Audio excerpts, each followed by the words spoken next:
Meus amados irmãos, a paz do Senhor Jesus Cristo, vamos à nossa lição de número 11, com a ajuda de Deus, dependendo sempre da iluminação do Espírito Santo. Hoje vamos falar sobre a teologia e a história.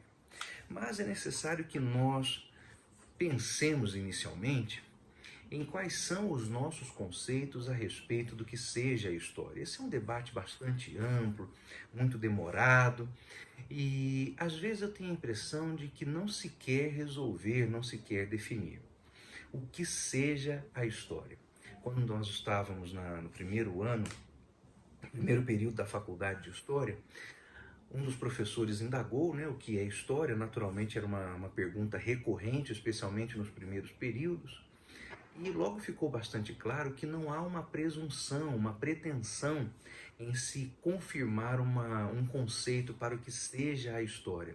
Só que isso é bastante característico do espírito dialético que domina as escolas das ciências humanas, especialmente dentro do contexto da educação brasileira, dominada pelas ideias de Paulo Freire. Paulo Freire, apesar de ser pela esquerda brasileira e algumas esquerdas pelo mundo, um teórico de educação bastante decantado, muito louvado, é alguém que prestou um grande desserviço para a educação no Brasil. Ainda que contra afirmações sobre esta, alguém possa apresentar aquela experiência de Angicos, lá no Rio Grande do Norte, em que Paulo Freire prometeu a alfabetização dos sertanejos em 40 horas. Mas o resultado disso tem sido, como todos nós sabemos, a depauperação total do sistema educacional.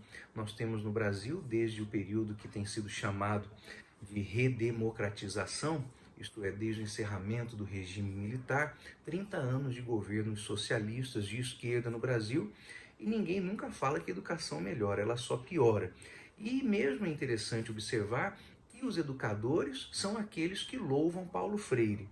Também há um argumento falacioso de que o problema no Brasil seria a falta de dinheiro nas escolas. Igualmente também não é, porque o Brasil investe no nível superior mais recursos do que os países da OCDE, do qual o Brasil faz parte.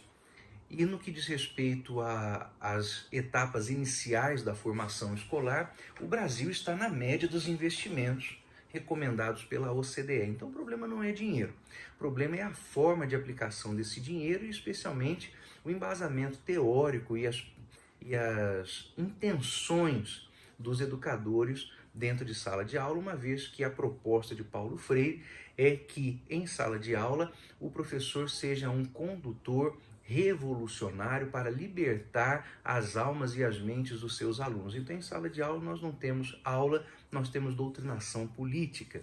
O resultado disso é uma escola acadêmica totalmente viciada e embasada na dialética, e a dialética realmente não tem a presunção de fazer definições. O esquema dialético, como já mostramos para os irmãos em aulas anteriores, é apenas baseado em uma ideia oposta a outra, que gera uma síntese, que se opõe a outra, gera uma outra síntese, e nesse ambiente dialético revolucionário, as ideias vão e vêm e as conclusões não acontecem.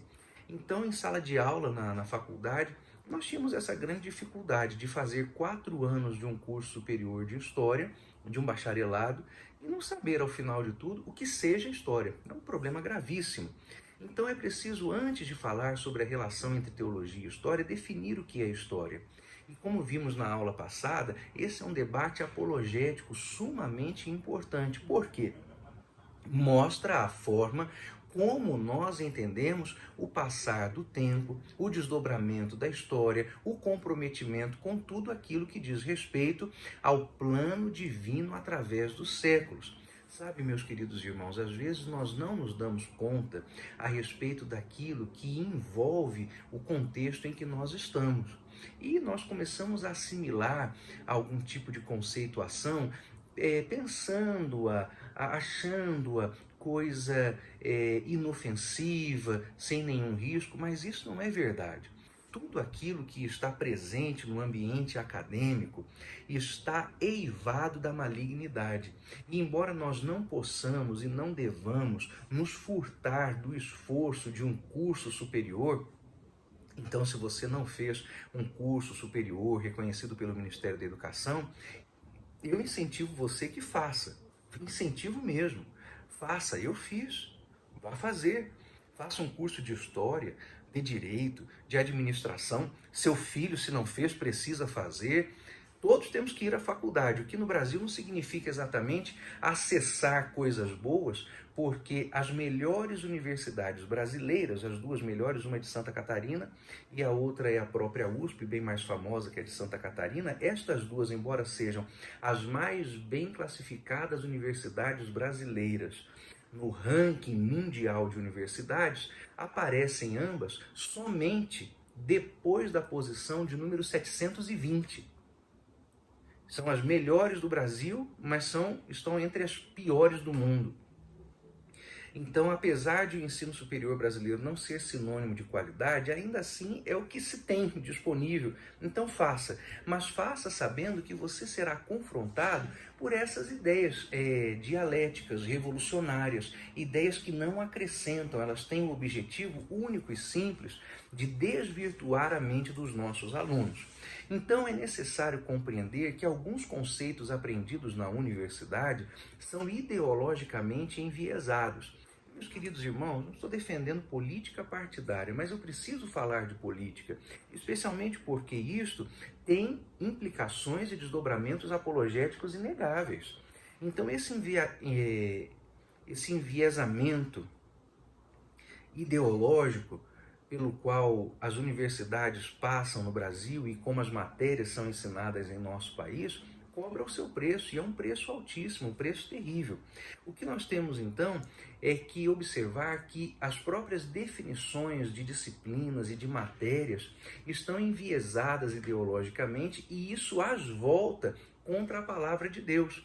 Nós vimos na aula passada, por exemplo, como eu estava dizendo aos irmãos, que o conceito geral de história explicado nas universidades parte da premissa de que a vida acabará, mas o tempo continuará.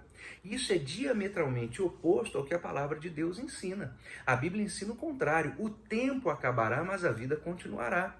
Os cientistas dão por certo que em algum momento longínquo, daqui 10 bilhões de anos, o Sol vai se apagar.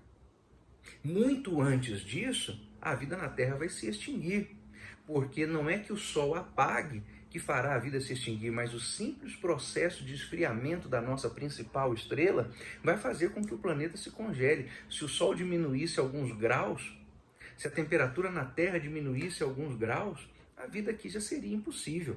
Se o nosso planeta tivesse uma inclinação no eixo do seu globo diferente daquela que tem, a Terra é inclinada cerca de 25 graus e meio, alguma coisa assim. Fosse um pouquinho menos ou um pouquinho mais, a vida aqui já seria impossível. Então o mundo que nós vivemos é perfeitamente equilibrado pelo Senhor.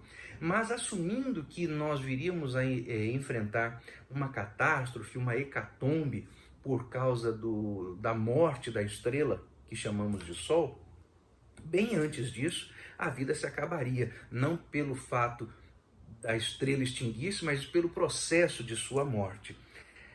Então, nós damos por certo que é o contrário. A vida continua e o tempo acaba, porque a Bíblia não fala sobre o fim da vida, ela fala sobre o fim do tempo, a consumação dos tempos, o encerramento do tempo.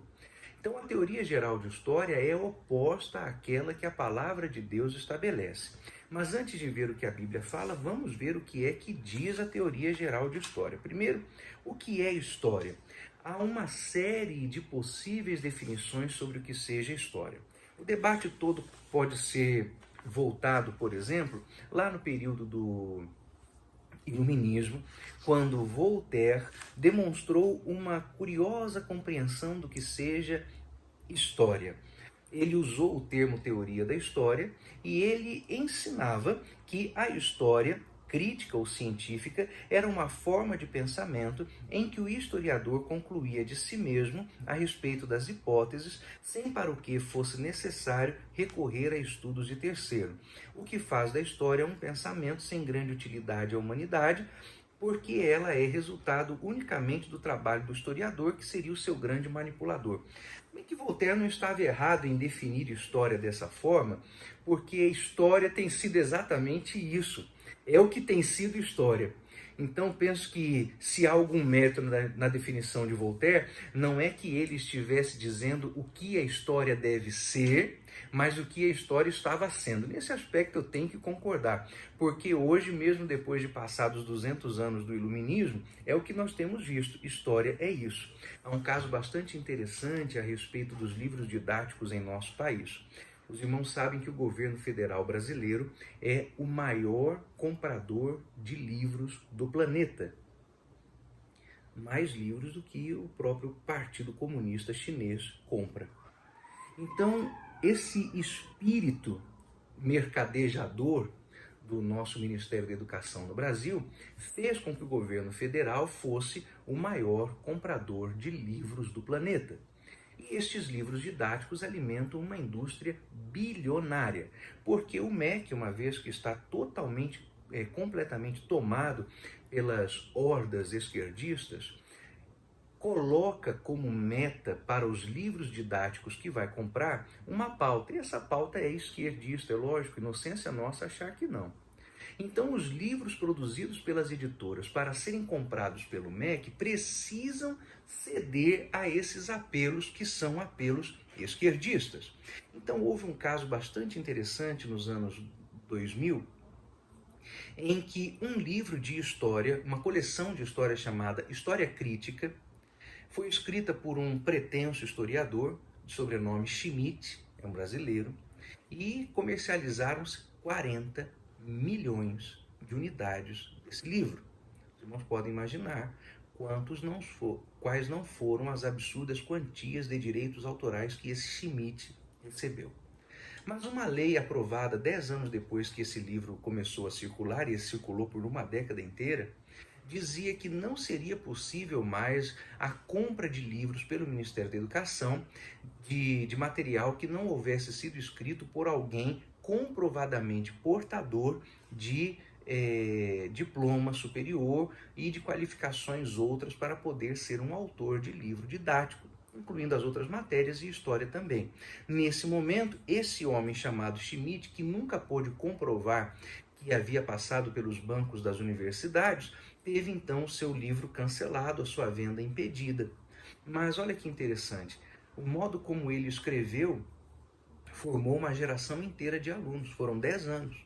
Teve gente, e eu já vi esse livro, que pegou os livros de Schmidt nos primeiros anos da educação básica e foi com eles até o ensino médio, estudando o que Schmidt dizia ser história. Sabe como ele fazia? Por exemplo, ele comparava a abolição da escravatura à atuação da polícia militar contra a população de pele preta, de pele negra.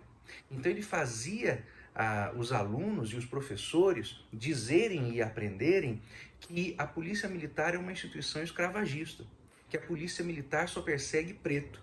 Ele não estava observando outras questões que têm a ver com as conjunturas e as estruturas que infelizmente colocam que a maior população, a maior parte da população envolvida no cometimento de crimes, de fato é a população de pele negra, de pele preta. Mas isso, meus irmãos, não é racismo, é estatística. Se há uma conjuntura social por trás disso, é preciso observar. Se estes negros em nosso país estiveram à margem da sociedade depois da abolição da escravatura, e isso lançou-os em condição de dificuldade, precipitando muitos deles no crime, é coisa a ser considerada. Agora, nós não podemos usar questões sociais para justificar crimes, questões econômicas para justificar desmandos, questões educacionais para justificar roubo. Porque esse tipo de lógica é a lógica que faz com que se coloque em perspectiva e em relativização o cometimento de crimes. Então, se alguém comete um crime, não importa se branco, se preto, se índio, se amarelo, a pessoa tem que responder diante das autoridades. O que este homem fazia as pessoas entenderem, queria que as pessoas entendessem, é que a polícia existe para perseguir negro. Não, a polícia existe para perseguir bandido. Se muitos bandidos são negros, é uma questão que se estude a respeito dela, mas que não se faça disso um palanque de doutrinação ideológica. Mas o livro estava cheio disso. A todo momento comparava as instituições de polícia militar do Brasil a movimentos escravagistas. Agora que interessante, nesse mesmo material de Schmitt, não era falado aos alunos que a abolição da escravatura no Brasil foi algo feito, financiado, teve por fiador a família imperial brasileira, porque Dom Pedro II não tinha escravos em sua casa, tinha muitos empregados, a imensa maioria deles sim era de ex-escravos, por ele alforriados e assalariados do imperador, pagos com as suas receitas pessoais, não era com erário público não. E que a princesa Isabel é que foi a grande mentora, a grande heroína para fazer a abolição da escravatura. Para Schmitt, a família imperial brasileira, a Casa de Bragança, Orleans e Bragança, não tinha méritos nisso. Quem tinha méritos na abolição da escravatura era Zumbi dos Palmares. E aí os movimentos, chamados movimentos raciais negros, compraram a ideia, obviamente, e criou-se em todo o Brasil o Dia de Zumbi dos Palmares. Muitas cidades têm isso, e Zumbi dos Palmares tornou-se um herói do movimento abolicionista. Mas quem era Zumbi dos Palmares? Era um negro fugido da escravatura, montou um quilombo em Palmares, daí o nome, no qual ele servia-se de outros pretos como escravos, roubava as mulheres pretas de escravos pretos que haviam fugido para torná-las suas escravas sexuais e escravas da sua casa particular, vendia negros como escravo, entregava negros fugidos das fazendas em troca de recursos e em troca de favores da conjuntura econômica ao seu redor. Esse é o herói do movimento negro. Então isso nos mostra que a análise de Voltaire a respeito da história está correta. Ela tem sido propriedade de quem a escreve, e quem a escreve não consulta aos seus pares para concluir, não.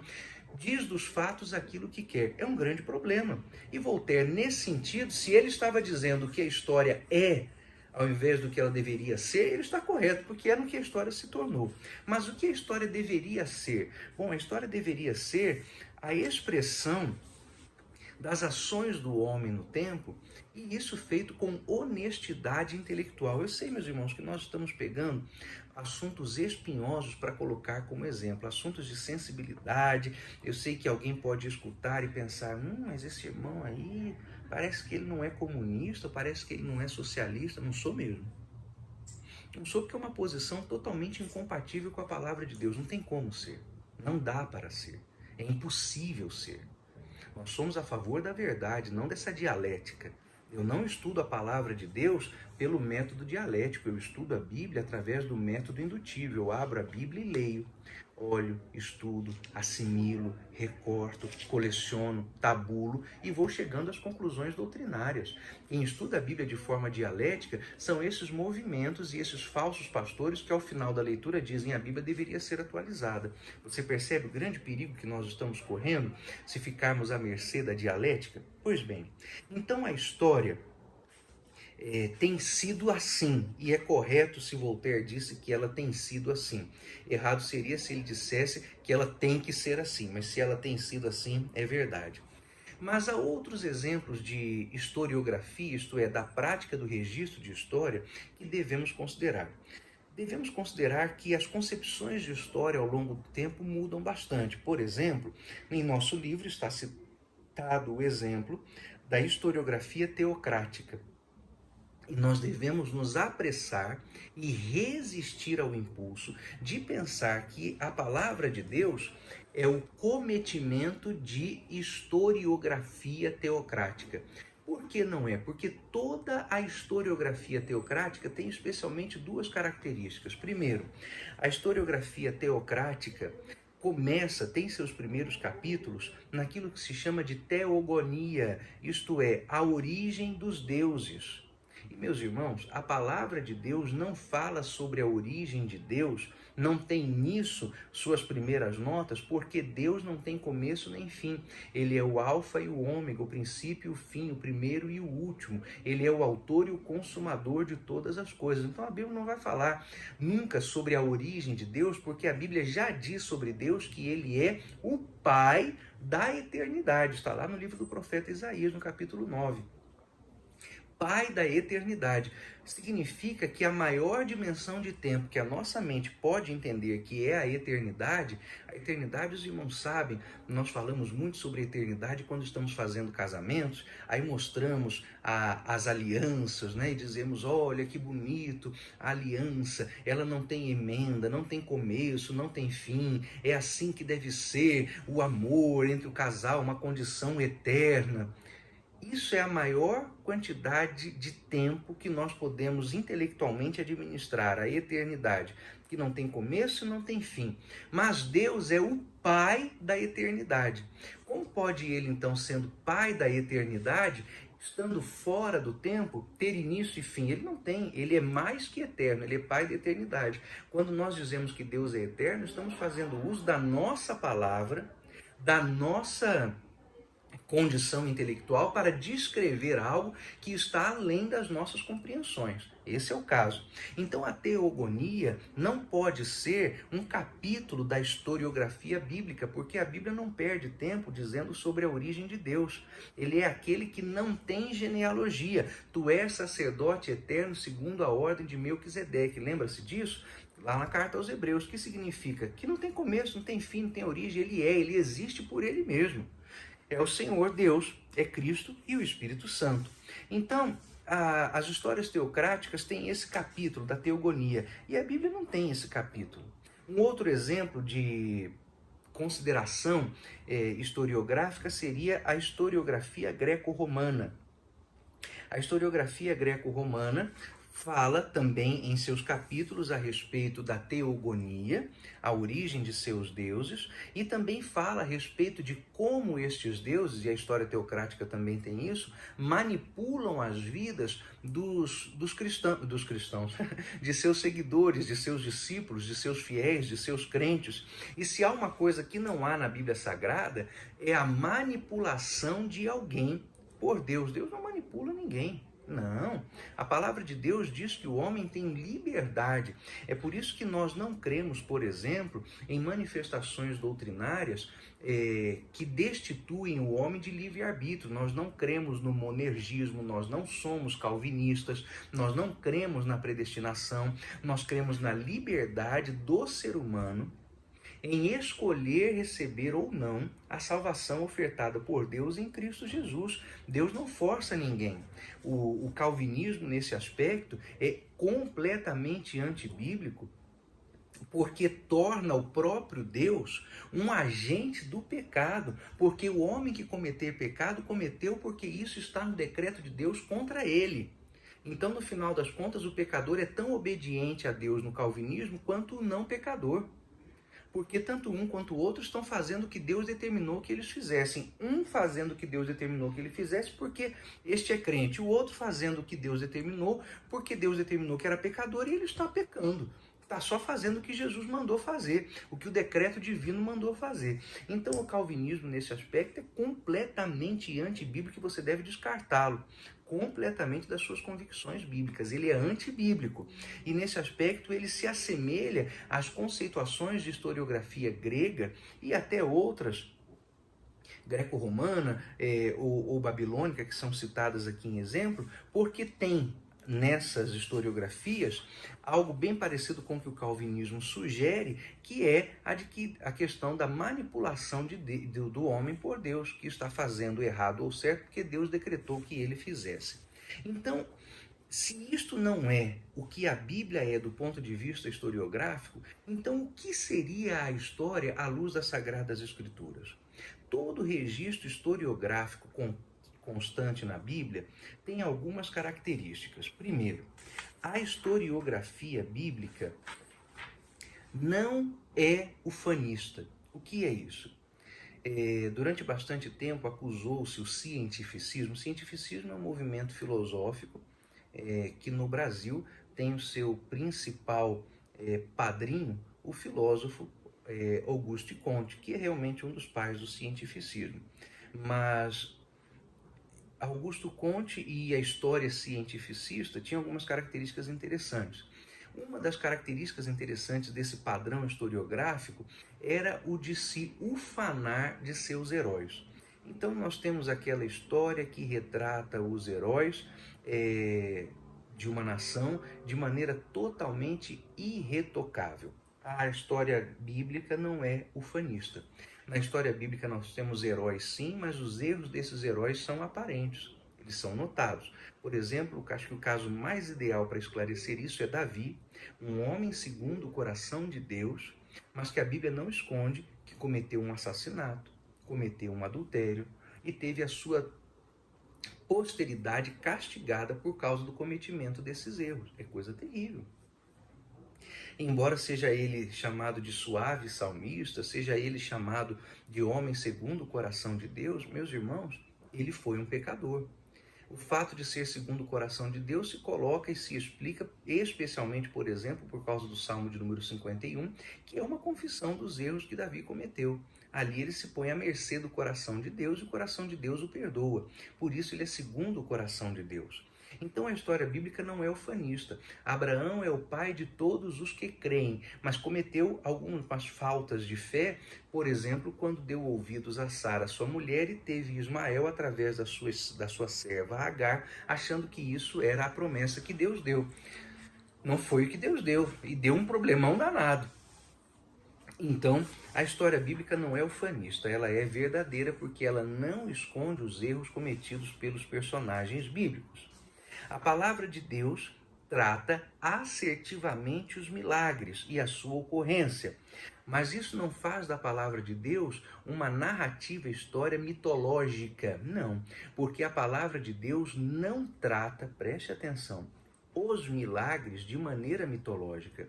Ele os trata de maneira factual. Em nenhum momento a travessia do Mar Vermelho, para citar um dos exemplos mais grandiloquentes dos milagres bíblicos, é tratada como uma metáfora. Ela é um fato. Israel atravessou aquelas águas do Mar Vermelho a pé enxuto, a pé seco. Isso não é tratado metaforicamente, em linguagem figurada, mas é tratado factualmente. Então não existe na historiografia bíblica mitologia. Na historiografia bíblica, os milagres são tratados de maneira factual. Quem procura fazer poema das suas historiografias e das suas histórias são outras práticas historiográficas, outros povos, outras religiões. A Bíblia trata os milagres como fato. A palavra de Deus não é ufanista, não é humanista. Significa que o homem não é centro na palavra de Deus. O centro na palavra de Deus é o Senhor Jesus Cristo. E não, meu irmão, como alguém já disse na internet e virou meme, você não é o centro de Cristo. Cristo é o centro de tudo. O homem não é centro de coisa nenhuma e de ninguém. O centro da Bíblia é o Senhor Jesus Cristo. Por isso a história humana contada nas Escrituras, não obstante seja verdadeira, como de fato é, não pode ser chamada de humanista, porque o homem não é centro. O homem pode ser alvo do amor, mas ele não é centro. O homem pode ser objetivo da salvação, mas ele não é centro. Essas são as características da história contada na Bíblia. A história contada na Bíblia também é substancialista. O que significa isso?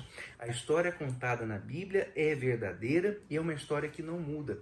E aqui, meus irmãos, é onde temos a maior disparidade entre a palavra de Deus e as teorias de história que estão sempre mudando. A palavra de Deus permanece. Aquilo que era pecado lá atrás continua sendo pecado hoje e é um fato. Aquilo que foi erro continua hoje sendo erro e é um fato e não pode ser negado. Então a palavra de Deus, quando conta a história, conta de maneira substancialista, porque a palavra de Deus trata tudo aquilo que nela própria está contado como revelação imutável que Deus dá ao homem. Então, quais são os fundamentos da teologia da história? Os fundamentos são os seguintes. Primeiro, Toda disciplina possui algo que estuda. E o que é que a teologia da história estuda? Ela estuda a ação dos homens no tempo e o seu relacionamento com Deus. É isso que a palavra de Deus estuda. É isso que ela expõe.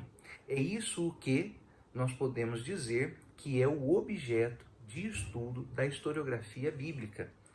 Os homens no tempo e a sua relação com Deus. Segundo o fundamento da teologia da história, Deus controla o tempo. Isaías 9,6, Deus é o Pai da eternidade.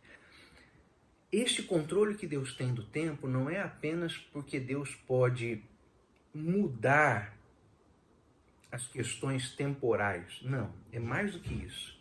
Tempo aqui, não como dimensão, mas como palco da ação. Então Deus controla e ele intervém na história. Existem alguns exemplos que são colocados aqui no nosso livro, que podem ajudar bastante, e que mostram como Deus controla a história. Agora, irmãos, preste atenção. Não vá por isso concluir que Deus manipula os homens. Não, Deus controla a história. É diferente. Se um homem particularmente não quer aderir, assumir ou viver o que Deus tem para ele, problema do homem. O plano de Deus não vai mudar.